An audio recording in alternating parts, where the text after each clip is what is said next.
इस वीडियो में महाराज जी ने बताया है कि क्या तंत्र मंत्र सच में होते हैं या नहीं। में होता है ऐसा कुछ? वैसे ऐसे विधान हैं जो तांत्रिक हैं, जो मंत्रों के ज्ञाता हैं।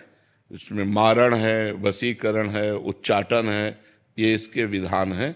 लेकिन ये उन्हीं के ऊपर काम करते हैं जो भगवान का भजन नहीं करते। जो भगवान का भजन करते हैं उनके ऊपर काम नहीं करते।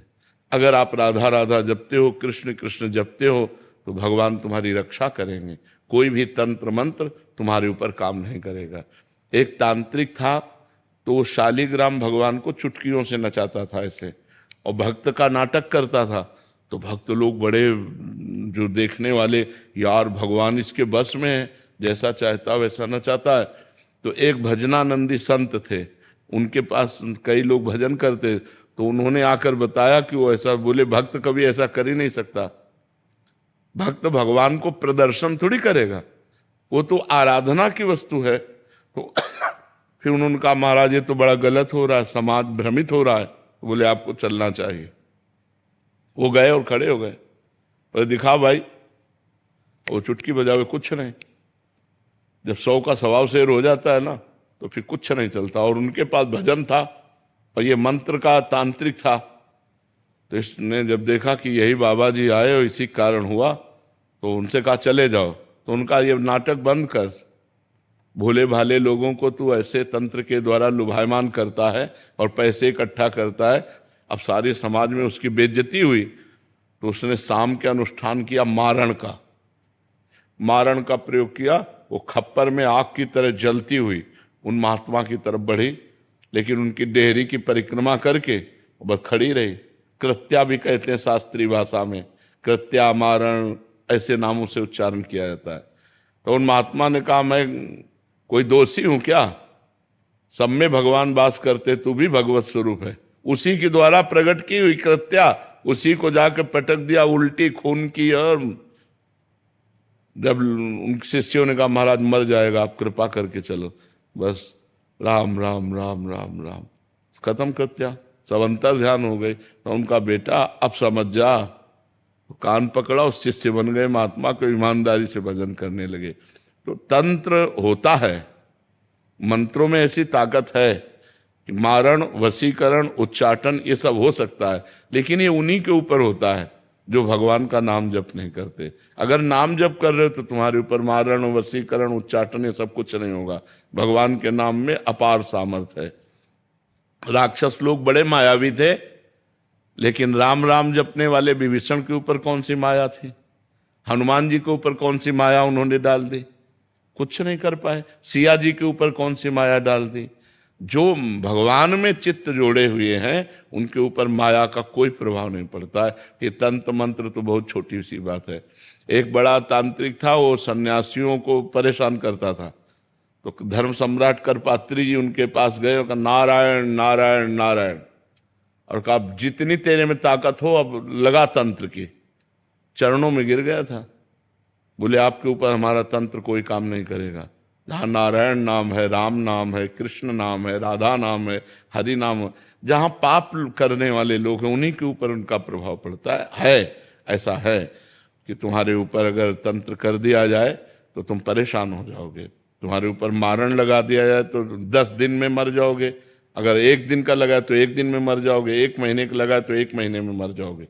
ऐसे हैं, मंत्रों का प्रभाव है।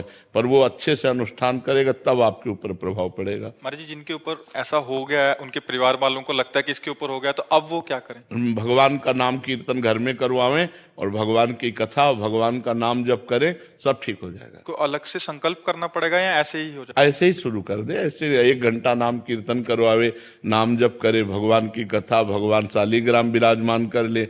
घर में नाम कीर्तन जिसमें होता है, नाम संकीर्तनम यस्य सर्व पाप प्रणाशनम, 1 घंटा नाम कीर्तन करे, कोई भी अमंगल नहीं हो सकता। महाराज जी, अभी एक कोई जने आए थे, वो कह रहे थे कि इन पे ऐसा हो गया, तो हमने यही उपदेश दिया कि ये नाम, कह रहे कि नाम इनसे होता नहीं है नाम जप, और एक नाम सुनते हैं तो फिर बहुत विकल हो जाते हैं ये। मतलब जिन पे ऐसा हुआ है महाराज जी, हाँ, वो सुनना भी नहीं चाहते जिसके ऊपर नहीं तो फिर यही यही तो दुर्गति है, यही तो दुर्गति है। तो मतलब उनको बिठा के ऐसा हाँ, बिठा के जबरदस्ती सुनाना चाहिए, वो निश्चित खत्म क्योंकि हो। उनको कह रहा है कि इनको कष्ट होता है कि जब नाम हाँ, कष्ट होगा, क्योंकि वो मंत्र का प्रभाव है, इसलिए उसके ऊपर है। नहीं तो नाम जप से भूत प्रेत उतर जाए, सब सब सब ठीक हो जाए। नाम जप में बड़ी सामर्थ्य है, बड़ी सामर्थ्य है।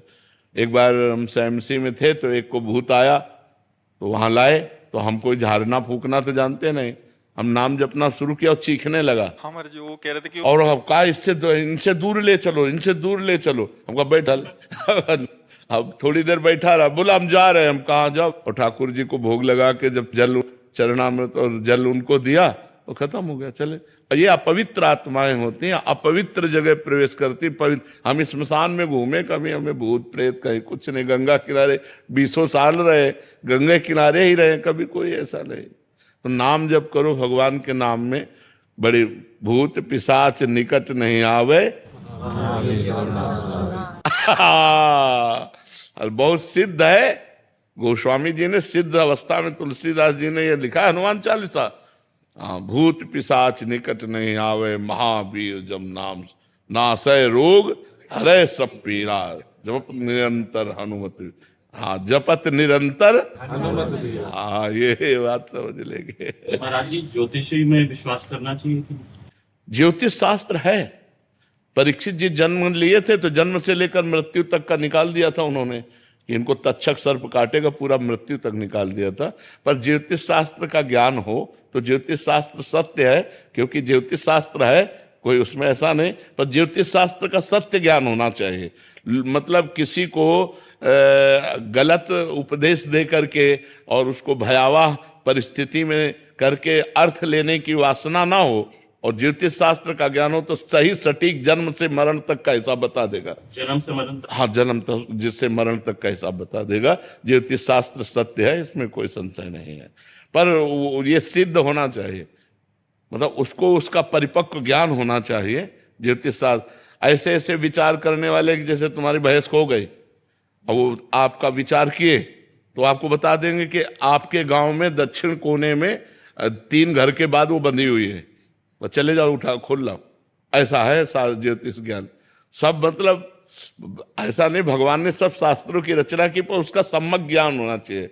सम्यक ज्ञान होने से ही उसको जैसे हम किसी शास्त्र के अनुमानता, तुम्हारी जी सिद्धि, जैसे किसी के मन की बात पढ़ लेना, या हाँ, ये भी सिद्धियां हैं, ये भी सिद्धियां। ये स्वतः अंदर आ जाती। हाँ, अगर हम वो मंत्र सिद्ध किए हुए हैं तो आप जो ये, अच्छा आपका ये नाम है, आप अमुक जगह से आ रहे हैं, आप ये सोच कर आ रहे हैं, तो आपके होश उड़ जाएंगे। पर इन सब सिद्धियों को प्राप्त करने वाला भगवान को नहीं प्राप्त कर सकता।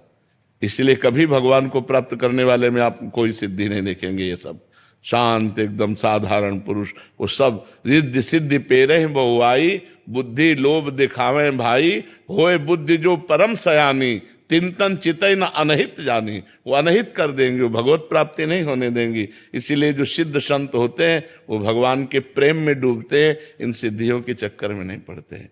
ये सिद्धियां तो बहुत छोटे से थोड़े वजन में आ जाती हैं कि आप क्या सोच रहे हैं, आपका क्या नाम है, आप कहाँ से आए हैं, ये बहुत छोटी मोटी बातें हैं, ये कोई बड़ी बात नहीं है। इन सब बातों को तो बहुत क्रॉस करके तब आगे बढ़ा जाता है परमार्थ में।